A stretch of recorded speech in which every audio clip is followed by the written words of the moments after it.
A wonderful honor and exciting to meet you. It's quite surreal. I would not have thought. I'm sitting in my kitchen and my cat keeps running around.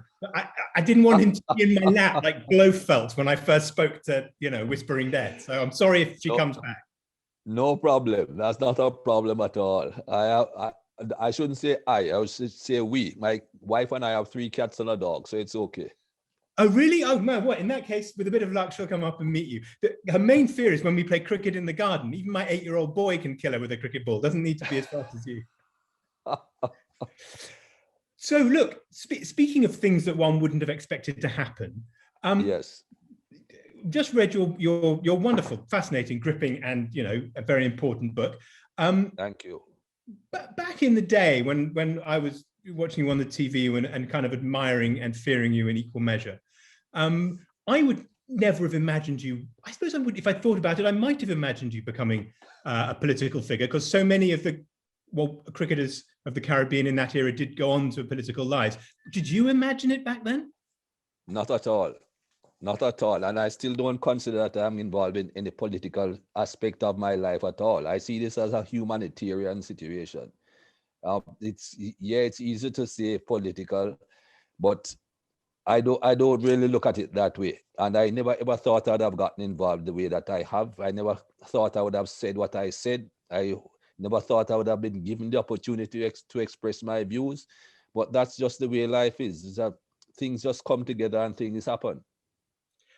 I mean, it came about kind of by chance, didn't it? Yes. That you spoke out. Yes. Well, the initial video that Ebony and myself did, that was not by chance. I was still at home when Brian Henderson, my boss at Sky, called me to tell me that Emily Rainford Brent had just recently joined the Sky broadcast crew, and that they had had a Zoom meeting, all the cricket department, talking about Black Lives Matter. And she had pretty much spilled her guts. She had told them, all her experiences, and she had come to tears in relating her experiences. And Hendo decided that, something had to be done, something had to be said. And so he called me at home in Cayman and said, this is what we are planning on doing with Ebony. Would you be happy to be involved? And I said, absolutely. I am ready. I've never been asked, but if I'm asked, I'll tell you what I think. And so that's how the recording, first of all, came together. And then, of course, with the rain that morning at Southampton, it just gave us more time to expand on the recording and expand on what had taken place. It's one of those things with cricket, often the most important stuff happens when you're not playing. You can say that again. I have a friend in Barbados who tells me that whenever he tunes into watch Sky, he hopes it rains every day because he enjoys the studio talk more than the cricket. Well, that's the sign of great commentary. So did it presumably it went pretty viral, your chat? It went bigger than you would have imagined. So I hear. I'm not really a social media person, but everybody told me that it spread like wildfire on Twitter or whatever medium that they use. And a lot of people viewed it. And of course, I got a lot of messages from friends I have all over the world talking to me about it and expressing, first of all, their surprise at what I had said, because they didn't expect anything like that from me. They have known me for so many years. I've never ever spoken anything about racism or racial conflict or anything like that. But thankfully, all of them were pleased that they heard it and pleased that I said it. Do you think it has an added power because you've never spoken out before? Possibly, I would think so. One thing they could not say is, here comes another angry black man. Well, they used to say, here comes another angry fast bowler when they couldn't hear you creeping up behind the umpire. I don't mind that. I don't mind that. Yeah, that's my job. But it's interesting, isn't it? Because when we look back on those great series that you played in, and listen, I was a teenager, and although I was a fan of yours, I desperately wanted England to win just one. I can understand that. It never really happened, but there was a kind of, it was different times, but there was a race element to it. One was very aware that it was very important. This black team was repeatedly beating this white team of former colonizers. That you were alive to that when you were playing, weren't you? No, to be honest, no, not initially. Later on, when I started to come to England on a more regular basis, and I started to mix with the Caribbean folk who lived in England, and they started to tell me their experiences, I got to grasp it a bit more. My very first tour, I was shocked when we played that county game at the Oval when they wanted us to beat Surrey. And of course, at 76, I still didn't really interact that much with West Indians living in England. But as I made more and more visits to England, and I met more and more West Indians living in England, and I had more experiences, plus even my personal experiences, I got to understand exactly what us winning meant to them and how important it was for us to keep on winning. And yes, that point now you say to yourself, you know, we have to do whatever we can for these people. They are feeling depressed. They are feeling like second-class citizens. If we can lift them in a way, we have got to.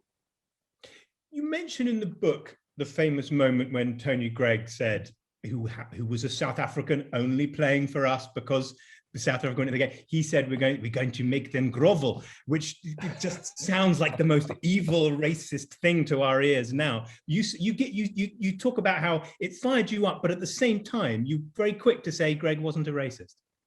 Well, I got to discover that later on. I didn't know Tony Greig, but you know, a white South African, apartheid era, makes a comment like that. The first thing you think to yourself, oh, this man has no respect for people of color. And he's going to make us grovel because he's superior to us. That's the first thing that comes to your mind. Later on in life, I got to meet the person. He was not just Tony Greig, the cricketer. I got to meet the person, his family, his wife, his kids. And I got to understand that his background and his upbringing might have put certain thoughts in his head, but he basically was not a racist. He did not believe that because he was white, he was better than people of color. And I got to become a good friend of the man and went out for dinner with him on numerous occasions. He invited me to his home. So I got to understand Tony Greig, the person. But initially I thought this racist South African. Well, we all did in those days. I mean, yes. There's in the book, however, you're less. Well, it's hard to tell because you speak softly and carry a big stick, as they say in the book. You know, there's a whispering death element to it. You talk about the cricketers who led tours to South Africa later in the 80s. You talk about Gooch, the Gooch tour, about Boycott and Gatting. You seem to have. How are you feeling about those men now? Well, I've never had any sort of antagonistic relationship with those people. You know, I've seen Graham Gooch, we played against him with Derbyshire, played against Essex. I see him on the road normally. I see Jeffrey Boycott, have a good relationship with Boycott, Gats. I've never really had any antagonistic relationship with those gentlemen.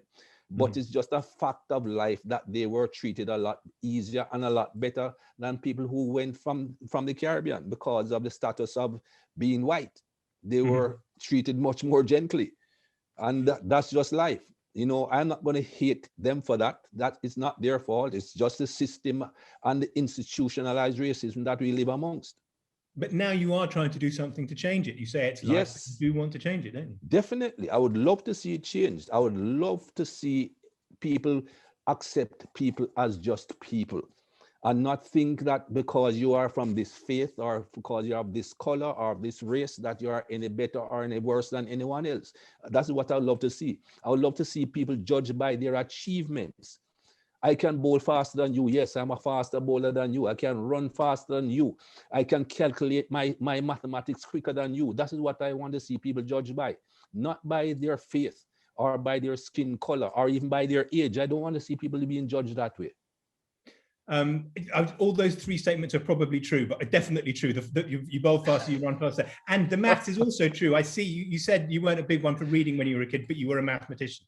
I loved to calculate things. I wasn't one to sit down and study. I started reading more and more and more when I became a professional cricketer and when I started to do commentary, spending lots of times on airplanes, spending lots of times on my own in a hotel room. That's when I really started to read. When I was a young man going to school, my mother used to curse me morning, noon, and night. Why don't you pick up your books? Where would you be now if you had? You wouldn't be the great man that you are. You talking about the treatment of black men and white men in cricket. What you've written this book in collaboration. Well, you've spoken to a number of great sportsmen in much less important sports than cricket. Usain Bolt, Thierry Henry, Naomi Osaka, football, tennis, athletics. It's nice that you've got them involved. One of the most moving ones is when you speak to Makaya and Tini. I was horrified to see? Because we all saw him the first Black African to play for South Africa, this great fast bowler, 300 and how many, nearly 400 test wickets. He had a bad time in the test team, from what you say. Yeah, from what he said and from what I related, everybody just thought that Makaya Ntini was his fitness fanatic, and that is the reason why he kept on running to the ground and back to the hotel and all that. It helped him, yes, he was extremely fit, but the real reason was because he felt comfortable in his own company. He felt comfortable running on his own, because whenever he went on the bus, it was as if he was a pariah. He was just someone else on the team. When for breakfast, he would sit at a table. No one would come and join him when they came into the room. They all went to other tables. No, that is not a life. That is an existence, and that was sad. But these are players. I mean, these are players that we know. They are here as Alan Donald, Sean Pollock, these great batsmen, these great players. Have they responded in any way? And this doesn't look good for them. No, it doesn't. And I don't know if they're all aware of what Makaya has said. Eventually they will be, because the book will be available in South Africa. We will see how they respond. And when people, Giles, tell you, oh, these things that you're telling me so long ago, no, they are not long ago. They are very much up to date, and you're responding obviously to George Floyd and to very recent events. You say at one point early on, which was interesting and very honest of you, you say, I was selfish, I could have spoken up. Do you feel guilty that you didn't use your fame and power, such as it was, to speak up earlier? Well, to a degree, I know I was selfish, but history teaches us a lot of things.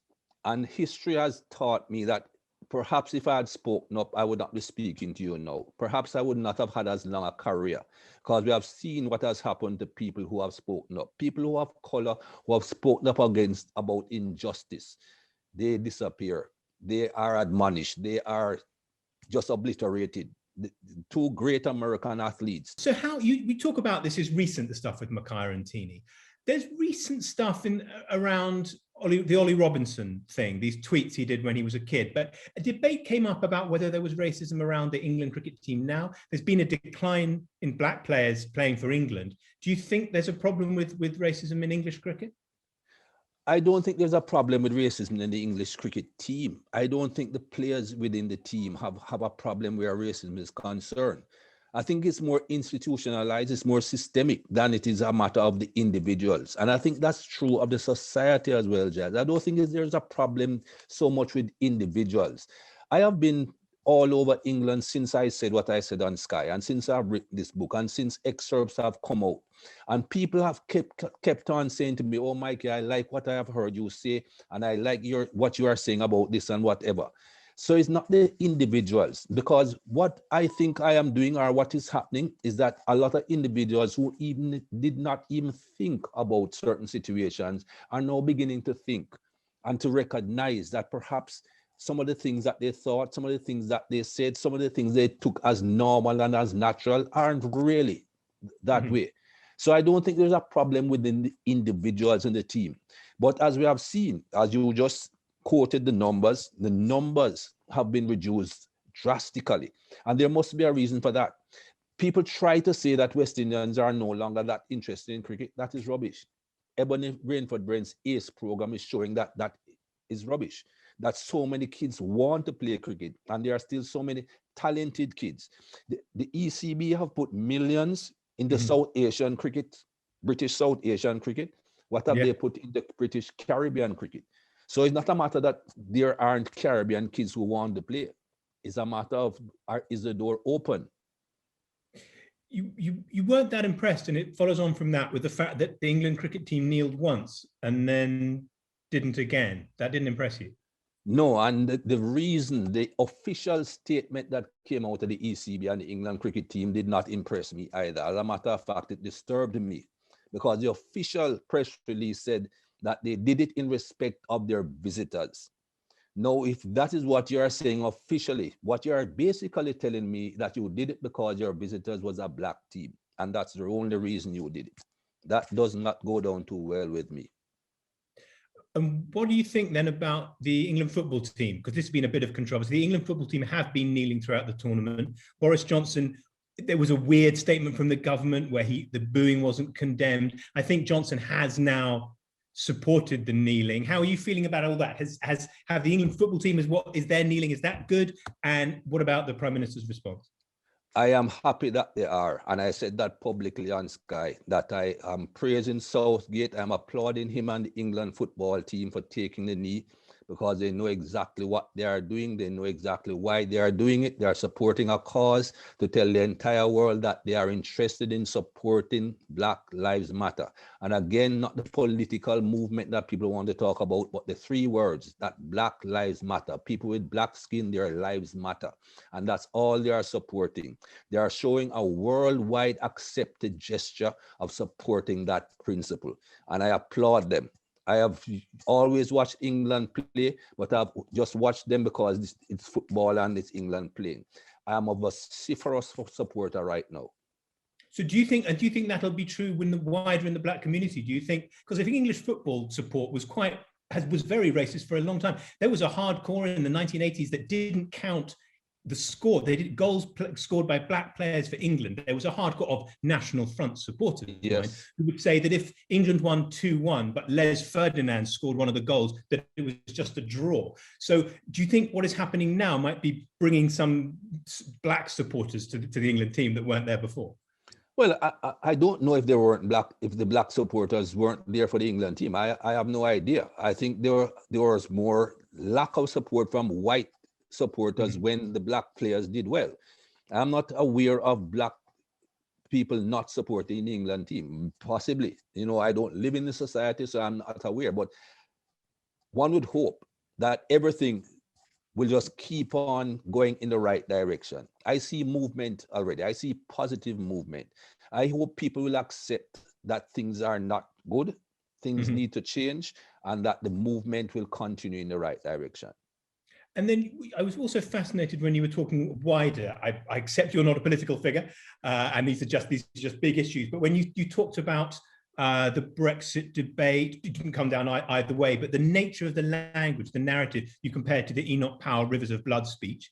And we all know about Boris Johnson and the things he said. He said recently, I was being satirical when he used words like pickaninnies and watermelon smiles. It doesn't sound very good. How did you feel through all that Brexit thing? Have we got a racist government now? I don't know if the government is racist. I think the government needs to educate themselves. Certain members of the government need to educate themselves. If the Prime Minister is going to say that he can't go back and edit history, he needs to educate himself to know that history has already been edited, and we need the true history, the full history. So I wouldn't say that he's necessarily racist or the government is racist. I don't know. I don't know them enough, but they need to be educated. And that's one of the jobs of your book, isn't it? I was surprised to find you've gone for a lot of history, a lot of colonial history, the history of slavery, explained about the dehumanization of black people in order to make white people feel good about basically taking their continent. Do you feel this is all history that people today really don't know? Exactly, it is. People don't know the true history. What has been taught in schools? None of that has been taught in schools. Did they ever teach the real history? They tell you that Christopher Columbus discovered Jamaica.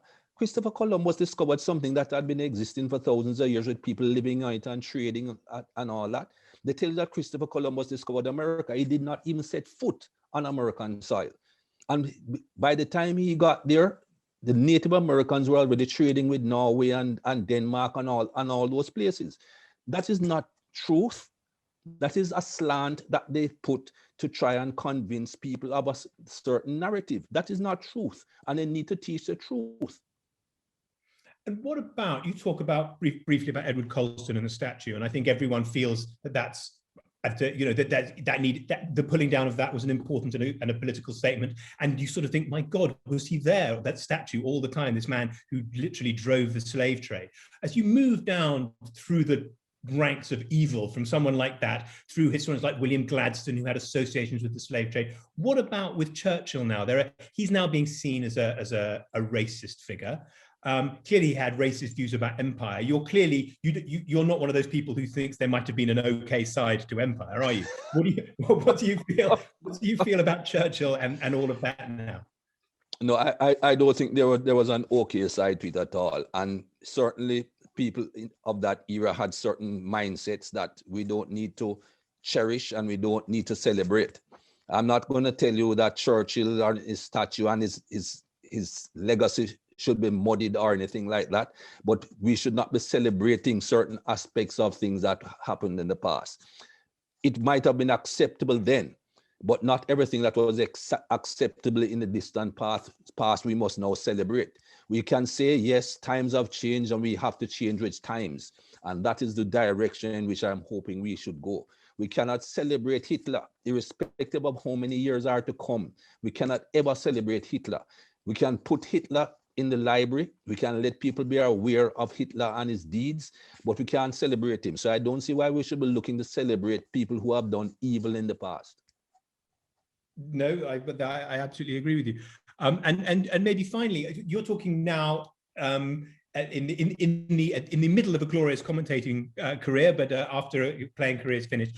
I was making me think about Marcus Rashford, who is in his prime now, in his pomp, and he again would probably say it's not a political thing. He's talking about poverty. He's not specifically talking about race, but he is doing an awful lot with his visibility and with his power and his fans to turn it to good account. Do you think we're entering an age when sportsmen might be like that? And what do you think about that? I would think all people who have a voice should speak up when they see injustice. Anyone, whether you're a sports person or just somebody that's an actor or somebody that people can recognize. Because the ordinary man on the street, he opens his mouth, people will say, yeah, but they'll just walk on and keep moving. When somebody that people can recognize and someone that people can recognize as has a good background, has never committed crimes, and has never been disrespectful like Marcus Rashford, young man that has shown a great deal of respect and respects the sport that he plays, respects people around him, and then he opens his mouth, people will listen. So everyone that has that sort of platform, has that sort of opportunity to say things and to say things that are meaningful for humankind, for, again, as you said, nothing to do with race, just humans and mankind itself. We need to speak up. The policy makers are the ones who make the decisions. If we can put pressure on them to make the right decisions, that is the best way to go. Because irrespective of whether they are the policy makers or they are the politicians or the leaders, that doesn't mean that they are always going to be right. And we need to let them know sometimes that they are wrong so that they can make adjustments to whatever they are doing. And the more powerful the voice, the more people are liable to follow those voices, and that will create pressure and put enough pressure on people to make the right choices. Is there any chance that you will go into politics? They've got No like the chance. great sort of Leary Constantine and stuff, Absolutely no chance. And I won't say publicly why, but absolutely no chance. Now I want to know privately why it is, but no, well, look, I love you where you are, telling me about the cricket, telling me about race. It would have been a fantastic honor to have spoken to you, even just about cricket when you were just the great fast bowler. But now you're doing this even more. So thank you so much. And the book's brilliant. Thank you very much, Giles. I hope people will read the book and understand exactly what the book is saying and don't think of it as something that is abusing anyone or blaming anyone, but something that people can learn from and make the place a better place.